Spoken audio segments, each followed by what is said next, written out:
The law of elimination. Algebra spoilt my school years. I used to call it a cobra. And more than the cobra, I used to be flabbergasted by its charmer. Guess who? The maths teacher. But soon I learned that one could face the teacher in the algebra class simply by applying the law of elimination. A classmate solved the sum correctly but made a mistake by assigning a negative value to the number. When the teacher snapped him, I got up and gave the right answer simply by applying the law of elimination. When a couple of times other students followed my trick, the clever teacher commented, "What's so great about the correctness of your answer?" And he gave his seasoned example. Upon hearing the news of a woman's delivery, you exclaim, "Is it a boy?" If there is no reply, you utter, "Oh, girl." The law of elimination can be stated in two almost self evident statements. One, the faster you eliminate, the greater is the chance of getting the right answer. Two, your capability in applying this law determines your level of intellect. To comprehend the first statement, picture a confused pathologist who is unable to diagnose an ailment. So, when a patient complains of a headache, the doctor first confirms that no organ other than the head is paining by carrying out various tests. On ensuring that the patient is not lying and his headache is genuine, he looks into the reason only if the curious patient asks.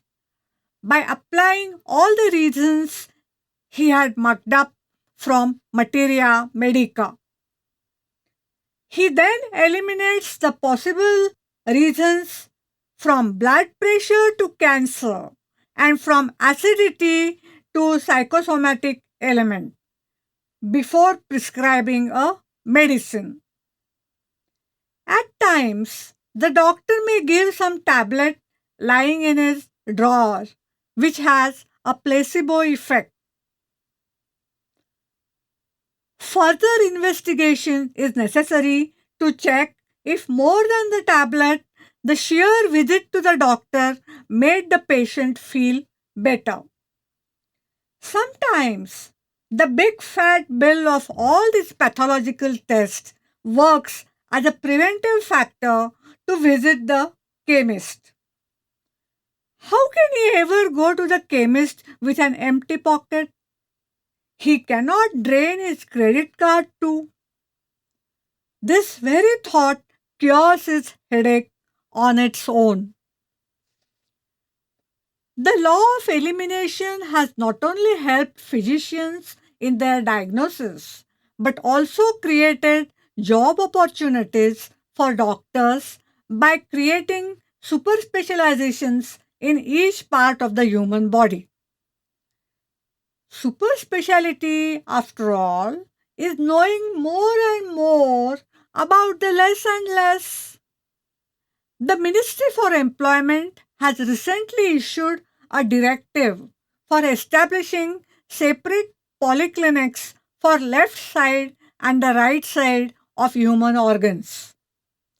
There is a rumor that Veterinarians Association is also going to place a similar demand for such clinics.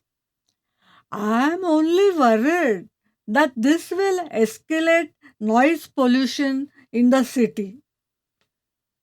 Imagine dogs howling twice when taken to the two different vets. All those who score well in the objective type competitive examinations do so only due to their expertise in applying this law to the options provided in the answer papers. Without the knowledge of this law, no genius would pass the entrance test for GRE, JEE, or even the UPSC, that is, Union Public Service Commission. In other words, your mastery over the law of elimination helps you to take a decisive action. In our industries, the organized labor has converted this law into the work to rule system. A worker in mechanical maintenance department does not touch that part of the machine which comes under the jurisdiction of electrical maintenance department. This is not my job, he would say. In some companies, union leaders decide what a worker will do. The very first item on their agenda for negotiations with the management is what a worker will not do. A good researcher in any field follows the earlier mentioned second law of elimination before setting himself on his topic of research. He has to decide fast on what not to research upon. Of course, the Google has made his job easier, but the law of elimination gives him the lifelong occupation. There are researchers who could not write a single paper only because they could not eliminate the other scholars' topics and move further to a different topic altogether.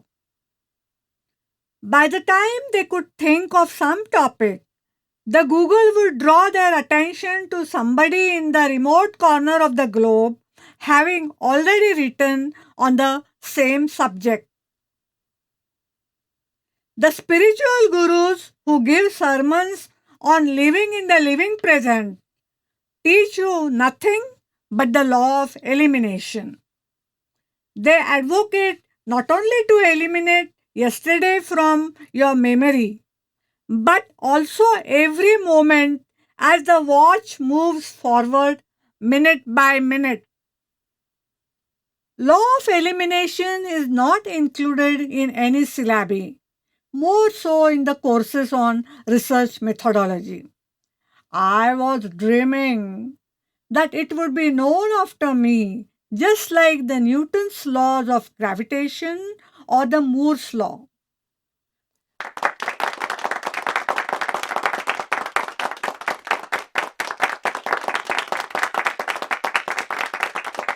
But alas, Shankaracharya, the great saint, was the first person to apply this law to describe the God. He just said, Neti, Neti, that is not this, not this, and left the question to be explored century after century till the end of the world.